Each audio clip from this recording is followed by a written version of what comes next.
बच्चों प्रश्न नंबर 1 है, निम्नलिखित संख्याओं का एचसीएफ ज्ञात करने के लिए यूक्लिड विभाजन का प्रयोग कीजिए। 135 और 225। तो देखो 225 बड़ा है, 135 छोटा है। तो हम यहाँ पर लिखेंगे चरण एक में लिखो। अब भैया 225 बड़ा है ना, तो 225 और एक ही तनका इसे मुँह कर दो, ग्रेटर देन 135।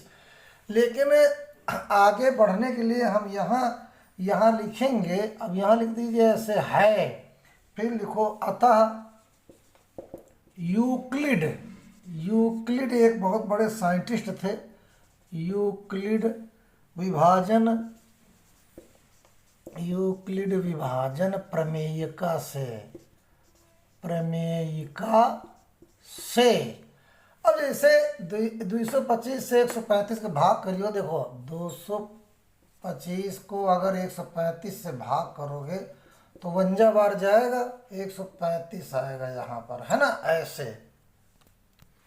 तो यहाँ पर घटाओगे इसको तो 0 आएगा, 12 3 के 9। तो हम यहाँ पर इसको लिख सकते हैं क्या, 225 बराबर 135। देखो 135 और गुणा 1 यानी 135 और गुणा 1 और प्लस 90 ये जो शेष आए हैं वहाँ 90 यहाँ लिख दो।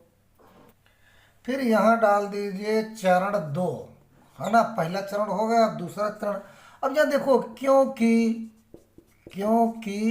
जो ये शेष फल 90 आया था, तो 90 जो है हमारा 0 नहीं है, तो यहाँ लिखो 90 जो है नॉट इक्वल 0, है ना, ऐसे। तो इसलिए अतः पुनः जैसे हम बता रहे हैं ऐसे करो, पुनः यूक्लिड विभाजन।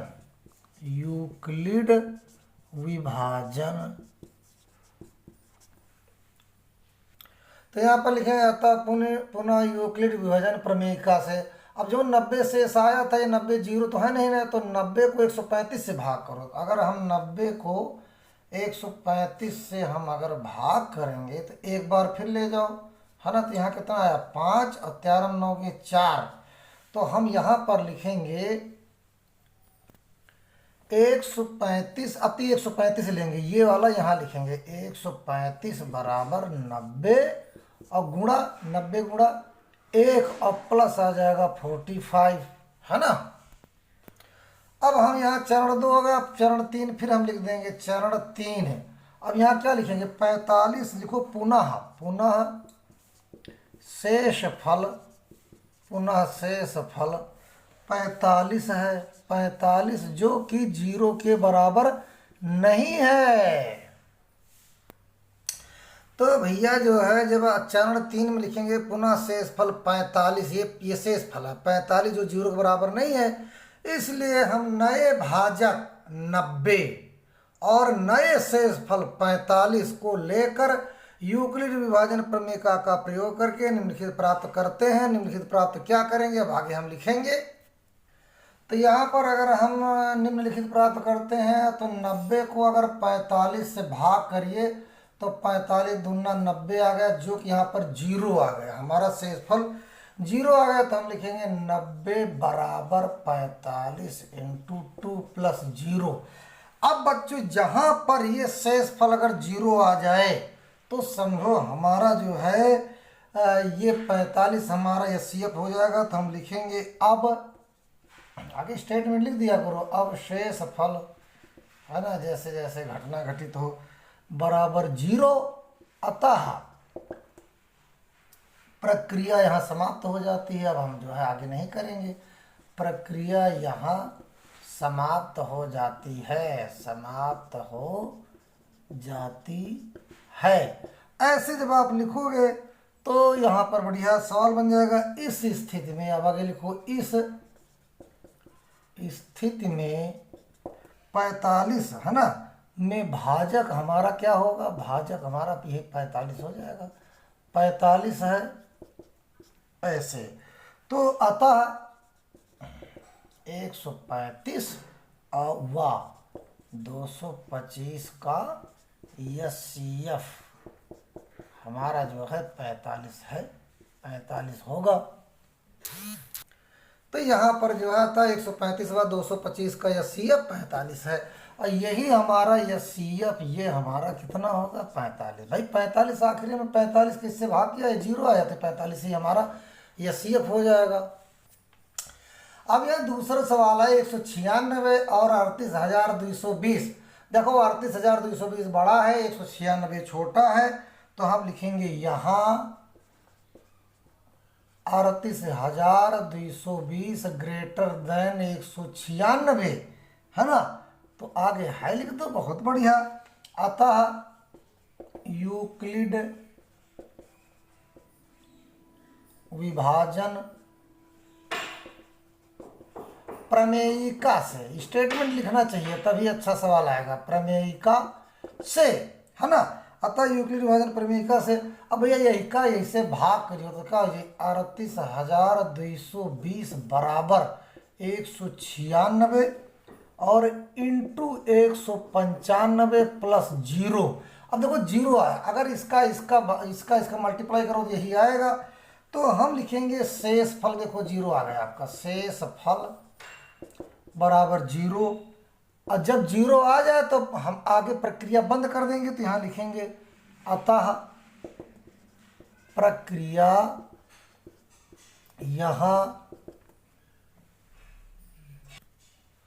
यहाँ समाप्त हो जाती है। मतलब एक पढ़ाई करिए तो अच्छे से करिए, है ना। इस स्थिति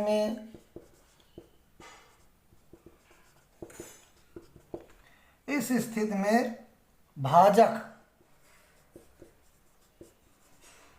भाजक हमारा यहाँ पर क्या है, यही 196 से हमने इसको भाग किया था, तो 195 हमारा भागफल आया था, शेष फल जीरो आया, इसलिए हमने यहाँ पर जो है प्रक्रिया खत्म कर दिया। तो हम लिखेंगे यहाँ पर 196 भाजक बराबर 196, है ना। अतः 196, तो हम लिखेंगे अतः 196 व 38,220 का एचसीएफ 196 है। यही आपका आंसर हो जाएगा। अब अगला सवाल है कि 867 और 255। 867 देखो बड़ा है और 255 छोटा है, तो हम चरण 1 में लिखेंगे यहाँ 867 बड़ा है, बड़ा वाला तो मुँह वैसी कर दिया, 255। अतः यूक्लिड विभाजन प्रमेयिका से, अब ये वाला बड़ा है तो उनका बीच में लिखेंगे, 255 छोटा है तो किनारे लिखेंगे, 3 बार गए तो कितना हुआ 102। तो हम लिखेंगे 867 बराबर 255 गुणा 3, 255 गुणा 3 और प्लस कितना हुआ 102, है ना, 102। अब चरण 2 में क्या लिखोगे, 102 देखो भी जीरो नहीं आया तो लिखो यहाँ पर, यहाँ शेष फल 102 जीरो के बराबर नहीं है। देखो बराबर नहीं है ना, बराबर नहीं है। अतः यूक्लिड विभाजन प्रमेयिका से, तो चरण 2 में लिखेंगे यहाँ शेष फल 102 जो जीरो नहीं आता, यूक्लिड विभाजन प्रमेयिका से। अब आगे हम लिखेंगे यहाँ पर देखो 255 है ना, तो हम लिखेंगे 255 बराबर, इसका इससे मल्टीप्लाई करो 102 गुणे 2 और प्लस कितना आया 51। अब यहाँ पर फिर नंबर डालेंगे हम चरण 3, क्योंकि जब तक हमारा शेषफल जीरो नहीं आएगा हम आगे बढ़ाते चलेंगे। तो लिखिए पुनः है ना, शेषफल 51 नॉट इक्वल जीरो है।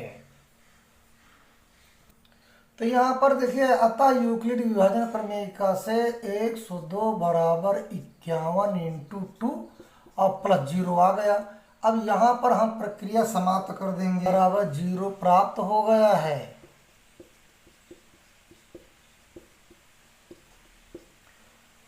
इसलिए प्रक्रिया यहाँ समाप्त करेंगे।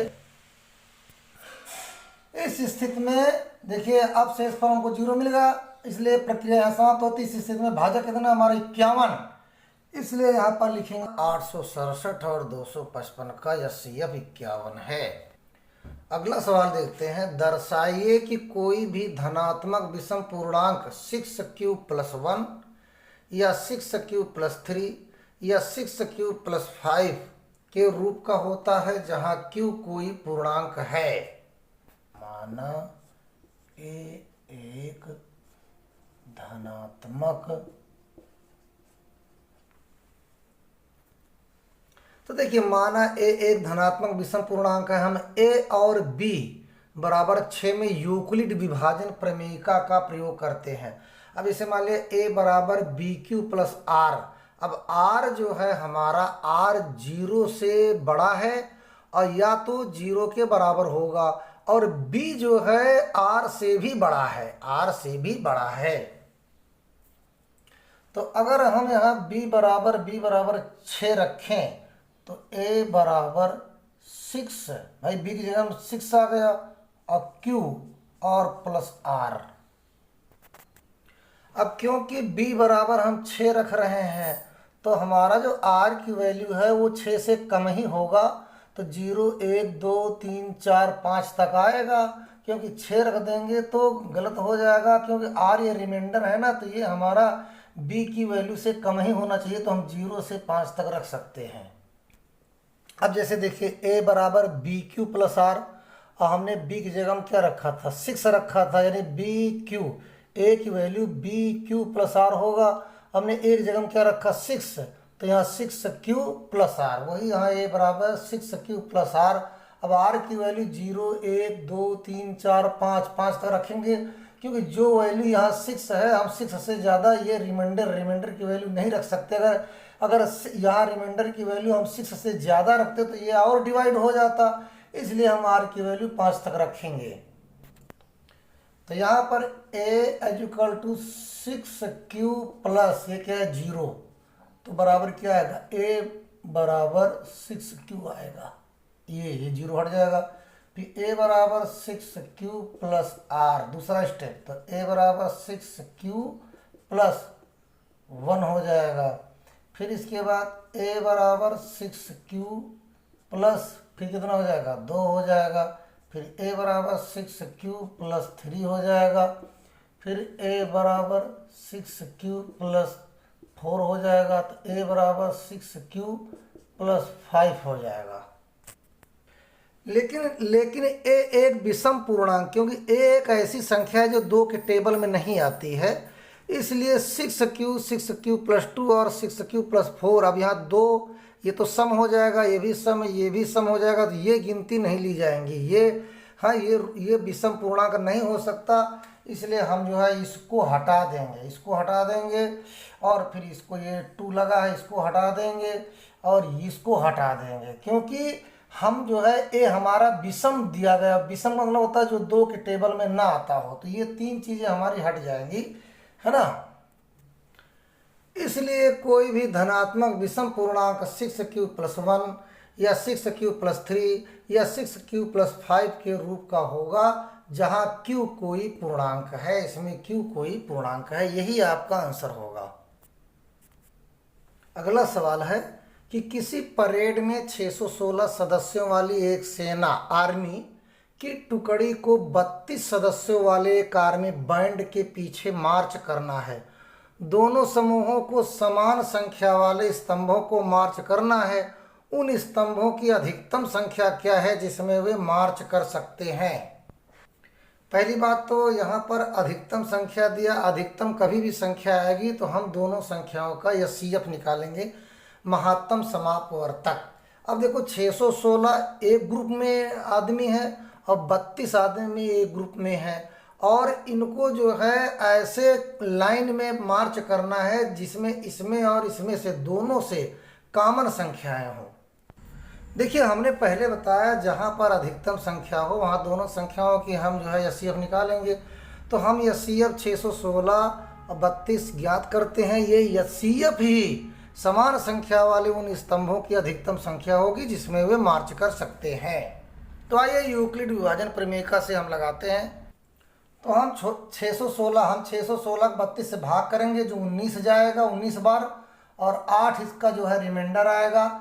अब हम जो है आगे इसको करेंगे, यहाँ पर इसको इधर लाएंगे तो 32 बराबर, अब 32 को हम जो है 8 से भाग करेंगे। ये जो रिमाइंडर है तो हम यहाँ लिखेंगे, है ना, यहाँ पर हम लिखेंगे जो कि 8 इंटू 4 बार जाएगा और यहाँ पर 0 हो जाएगा।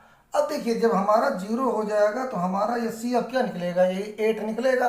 तो हम लिखेंगे 616 और 32 का यसीएफ बराबर 8 है ना।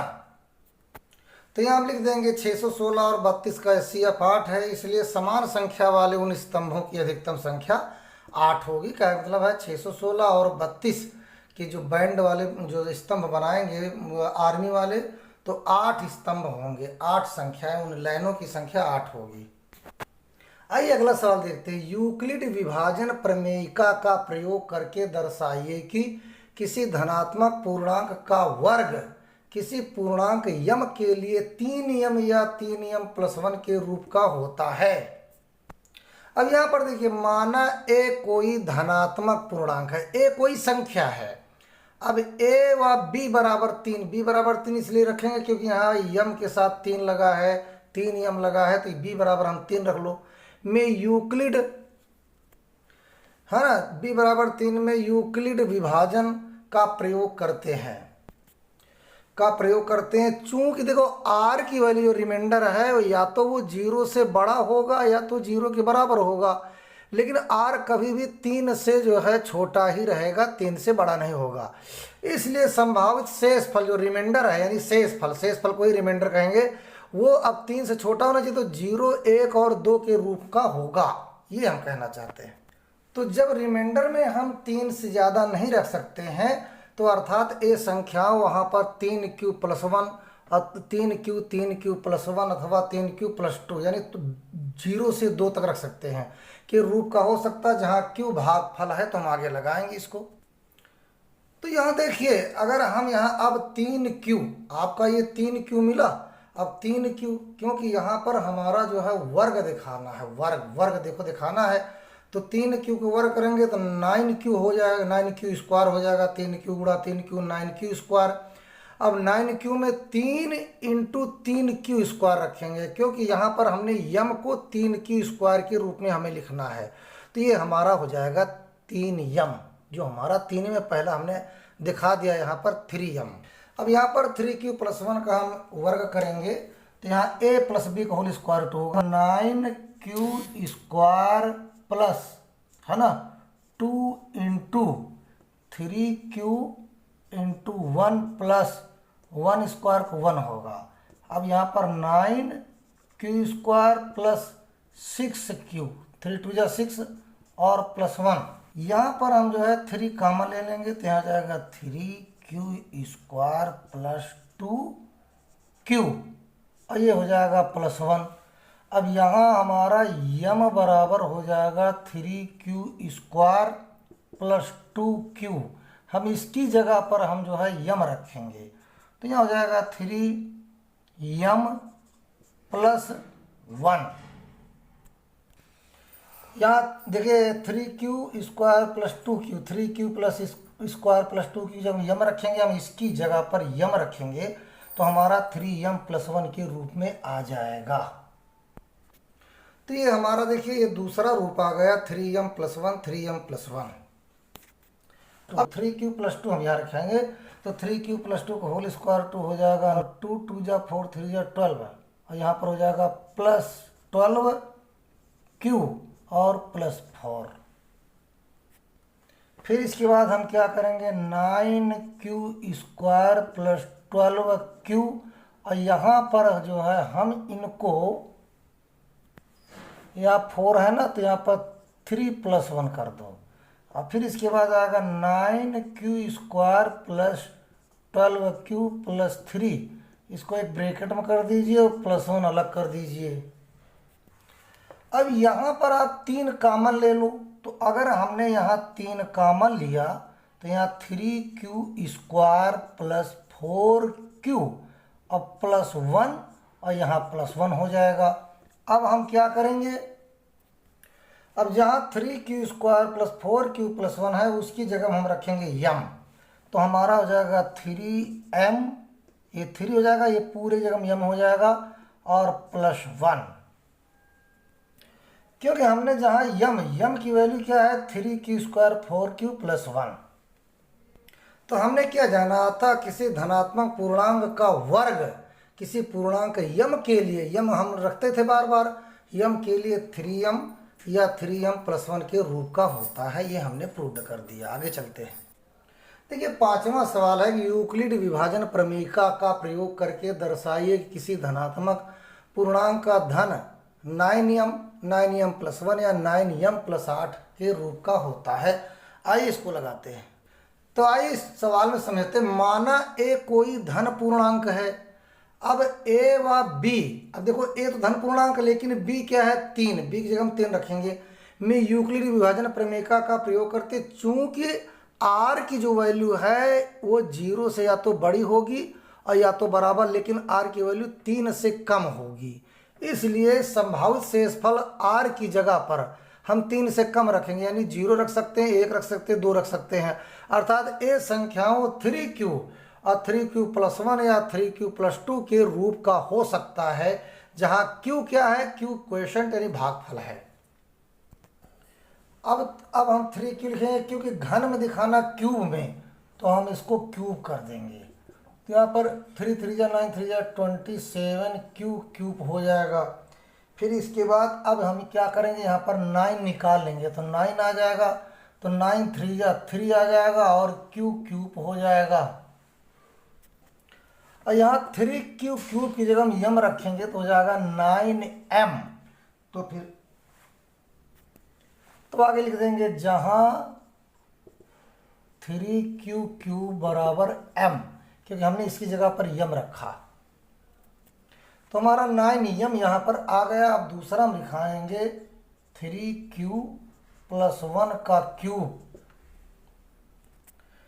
तो यहाँ पर फिर लिखेंगे 3q + 1 का क्यूब, तो यहाँ पर हो जाएगा a + b का होल क्यूब वाला फार्मूला लगा 27q क्यूब, a + 1 उधर लगा दीजिए, इसको पहले लाओ, 3 3 जा 9q हो जाएगा 3q + 1, ये +1 यहाँ लिख दो।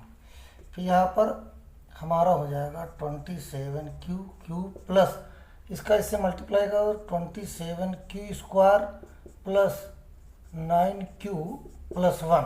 यहाँ पर हम 9 कॉमन ले लेंगे, अगर 9 हम कॉमन लेंगे क्या जाएगा 3q cube plus 3q² + q हो जाएगा +1।